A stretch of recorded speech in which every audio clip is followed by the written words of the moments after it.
வணக்கம். நம்மளுடைய வாக்காளர் அட்டையில் இருக்கக்கூடிய பகுதி எண்ணை வைத்து நம்மளுடைய வாக்காளர் சம்பந்தப்பட்ட தகவலை அதற்குரிய தேர்தல் ஆணைய இணையதளத்திலிருந்து தரவிறக்கம் செய்து எப்படி பார்ப்பது என்பதை பற்றி தான் பார்க்க போகிறோம். அதற்கு கூகுள் ப்ரௌசரில் இப்போ நம்ம பார்க்குறது போல் eci.gov.in என்று டைப் செய்து சர்ச் பட்டனை கிளிக் பண்ணினீங்கன்னா வரக்கூடிய ரிசல்ட்டில் மொதல் ரிசல்ட்டை பார்த்தீங்கன்னாக்கா voters.eci.gov.in இருக்கும். அதை நீங்கள் கிளிக் பண்ணணும். இப்போ அது இந்த ஓட்டர்ஸ் சர்வீஸ் போர்ட்டல் என்கிற இந்த பேஜுக்கு வந்துடும். இந்த பேஜில் பார்த்தீங்கன்னாக்கா இப்போ ரைட் சைடில் டவுன்லோடு எலக்டோரல் ரோல் அப்படின்னு இருக்குது பார்த்தீங்களா. இது இப்போ நான் மொபைலில் தான் இதை நான் லோட் பண்ணி பார்த்துட்ருக்கிறேன். நீங்கள் இந்த மாதிரி வியூவை பார்க்கணும் அப்படின்னாக்கா மொபைலில் அந்த மேலே 3 டாட்டை கிளிக் பண்ணி அதில் டெஸ்க்டாப் வியூ அப்படின்னு இருக்கும். அதை நீங்கள் எனேபிள் பண்ணிட்டீங்கன்னாக்கா உங்களுக்கு கம்ப்யூட்டரில் பார்க்குற மாதிரி இந்த பேஜ் வந்துடும்.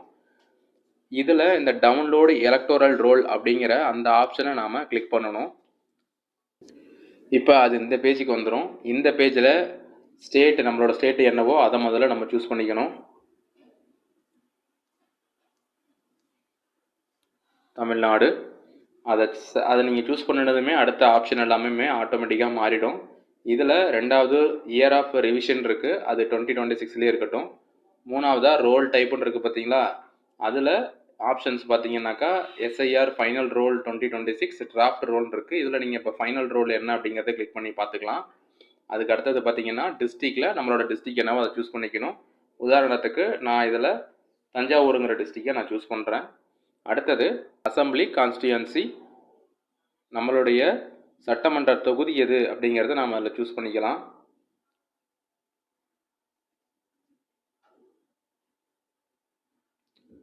இப்போ அதில் கும்பகோணம் 171 கும்பகோணம் அப்படின்னு இருக்கு, அதை செலக்ட் பண்ணிக்கிறேன் உதாரணத்துக்கு.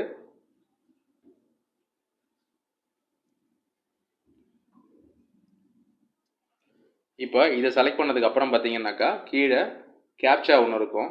ரைட் சைடில் செலக்ட் லாங்குவேஜ் தமிழ்னு அதுவாகவே எடுத்துக்கும் ஆட்டோமேட்டிக்காக. அதில் நம்ம எந்த மாற்றமும் பண்ண தேவையில்லை. அதுக்கு கீழே இருக்கக்கூடிய கேப்சாவை நம்ம டைப் பண்ணணும்.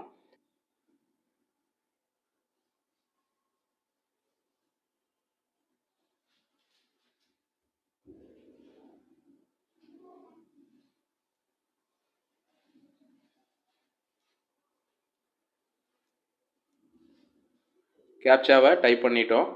டைப் பண்ணதுக்கு அடுத்தது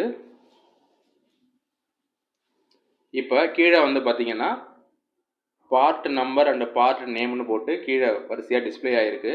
அதில் பார்த்தீங்கன்னா 1 அப்படிங்கிறது பார்ட் நம்பர், அதுக்கு பக்கத்தில் அந்த பார்ட்டோட நேமு, பகுதி எண், பகுதியோட பேர் அப்படின்னு கொடுத்துருக்குறாங்க. இதில் நம்மளுடைய பகுதி என்ன அப்படிங்கிறத நாம் சூஸ் பண்ணிக்கணும். உதாரணத்துக்கு இதில் 9ஆவதாக இருக்கிற பகுதி நம்ம செலக்ட் பண்ணிப்போம். அதை செலக்ட் பண்ணிவிட்டு, அதாவது உங்களுடைய பகுதி எண் என்னவோ அந்த நம்பர் என்ன வேணுமோ அந்த நம்பர் தான் நீங்கள் கிளிக் பண்ணி அதில் சூஸ் பண்ணணும்.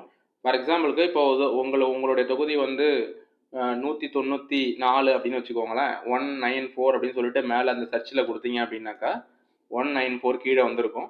ஸோ அது மாதிரி உங்களுடைய பகுதி எண் என்னவோ அந்த பகுதி எண்ணை கொடுத்து அதில் தான் நம்ம போய் பார்க்கணும்.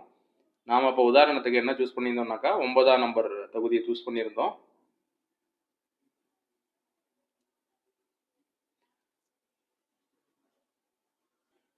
அதுக்கப்புறம் இந்த ரைட் சைடில் இருக்கக்கூடிய டவுன்லோடு செலக்டட் பிடிஎஃப்னு இருக்குங்களா ப்ளூ கலரில், அதை கிளிக் பண்ணிட்டோம் அப்படின்னாக்கா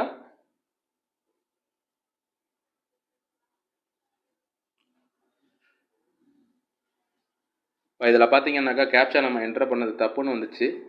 அதனால் நம்ம அந்த கேப்சா பக்கத்தில் ஒரு ஐக்கான் இருக்குங்கள்ல, ஏரோ மார்க் ரிவர்ஸில் இருக்கிற மாதிரி, அதை கிளிக் பண்ணணுன்னாக்கா அந்த கேப்சா மாறி மாறி வந்துக்கிட்டே இருக்கும்.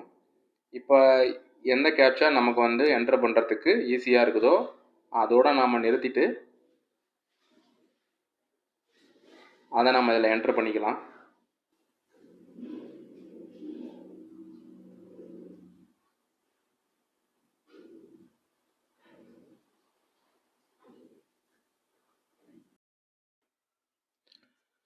சரியான கேப்சாவை என்டர் பண்ணிவிட்டு அதுக்கப்புறம் ரைட் சைடில் இருக்கக்கூடிய டவுன்லோட் செலக்டட் பிடிஎஃப் அப்படிங்கிற கொடுத்தோம்னாக்கா ஸ்டேட்டஸ் ப்ராக்ரஸ் அப்படின்னு போட்டு வந்துடும்.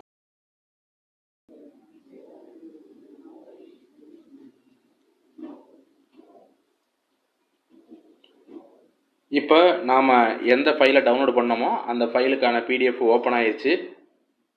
இதில் பார்த்தீங்கனாலே தெரியும், நம்ம ஏற்கனவே தேர்ந்தெடுத்த சட்டமன்ற தொகுதி கும்பகோணம் சட்டமன்ற தொகுதி அதனுடைய பாகம் எண் 9 அதுதான் நமக்கு இங்கே பார்த்துட்டு இருக்கிறோம். அதுக்கு கீழே ஸ்க்ரோல் பண்ணி வந்தீங்கன்னா வரிசையாக அதோடைய மற்ற தகவல்கள்லாம் இருக்கும். அதில் மொத்தம் வந்து ஆண் பெண் வாக்காளர்கள்லாம் மொத்தம் எத்தனை பேர் இருக்கிறாங்க அப்படிங்கிற தகவல்லாம் இருக்கும்.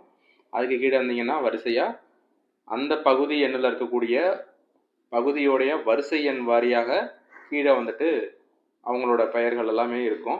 இதில் நம்மளுடைய வரிசை எண் தெரிஞ்சதுனாக்கா டைரெக்டாக அந்த எண் எங்கே இருக்குங்கிறத நம்ம தேடி போய் பார்த்துக்கலாம்.